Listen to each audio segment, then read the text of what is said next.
Welcome to Pharma Drama, the channel where we look at the science of healthcare and healthcare products. DSC is cool, just like Pharma Drama. Well, it is if you have a cooler unit attached to it. I do, and I recommend you do too, for all the reasons I'm about to explain. So, get yourself a coffee. I would have mine iced in honour of the topic of this talk, but of course, I'm in the lab, and so I can't. And let's get started.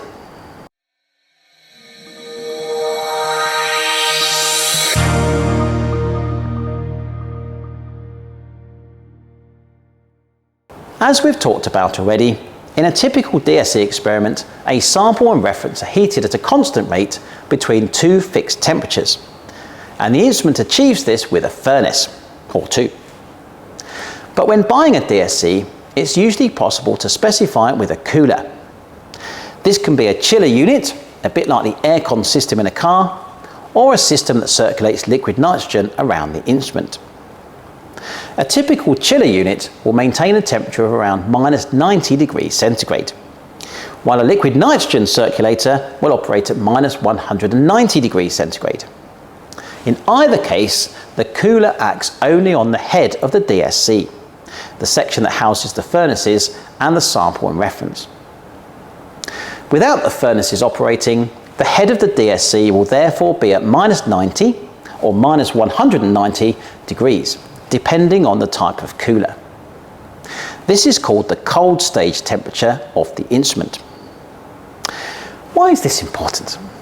Surely, if the instrument is only heating, say from room temperature and above, there's no need for a cooler.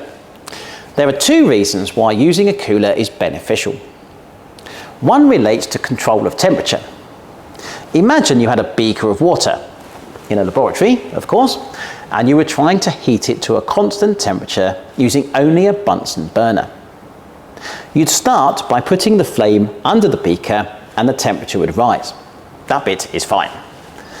But as you approach the temperature you want, you'll need to remove the flame for a bit, then replace it, and keep modulating the amount of heat you are supplying. You'll end up varying the actual temperature around the value that you want, and that's not good. With a cooler unit, the instrument will tend to either -90 or -190 degrees if the furnaces are not operating.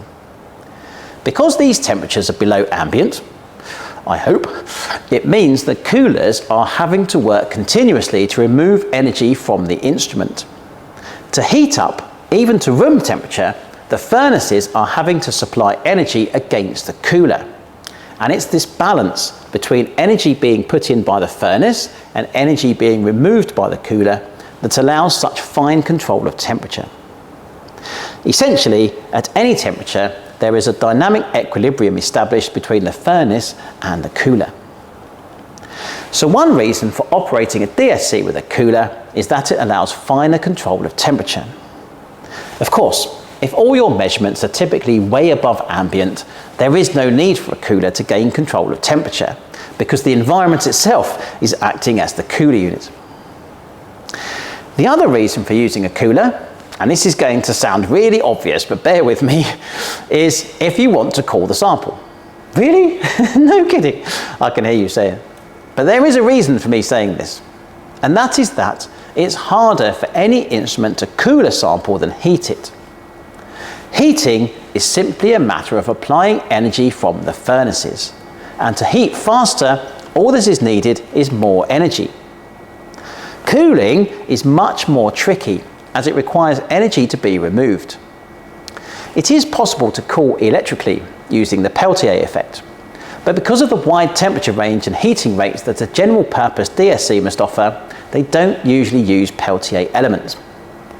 Rather, the best an instrument can usually do is simply to turn off the power to the furnaces and let the sample and reference materials cool down naturally. You may not have thought much about cooling, but the process is described by Newton's law of cooling, which says that two bodies at different temperatures and which are in contact will exchange energy and come to the same temperature. Usually, one of the two bodies is the environment, which can be assumed to be large and so not really capable of changing in temperature. In which case, the law of cooling is usually stated as the rate of cooling of a body is dependent on the temperature difference between it and its environment.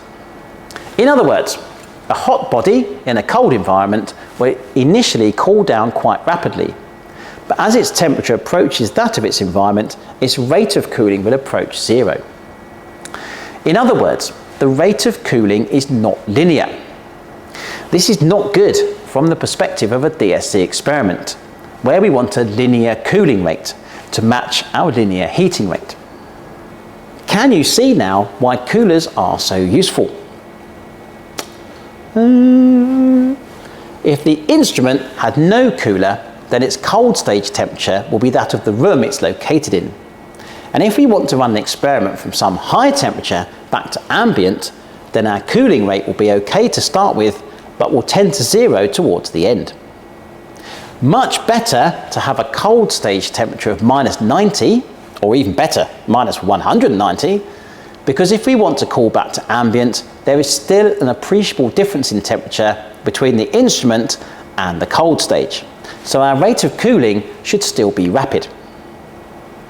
Moreover, when we start our cooling experiment, the rate of cooling that will be achieved by simply turning off the furnaces will probably, not always, be faster than that we actually want, say -10 degrees centigrade per minute.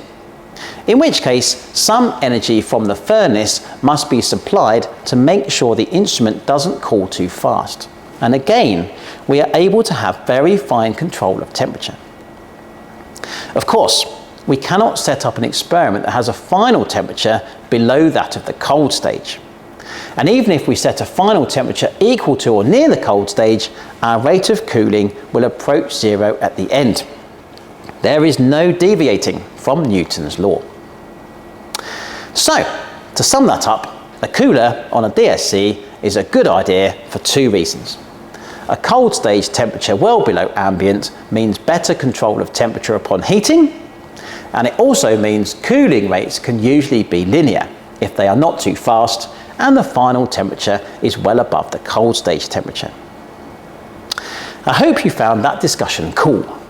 If you did, please hit the like button and consider subscribing, as it really helps the channel. Next topic for us in this series is pan design. To seal or not to seal? That is the question. So, hopefully I'll see you for that. Otherwise, thank you so much for watching, and I'll see you again soon.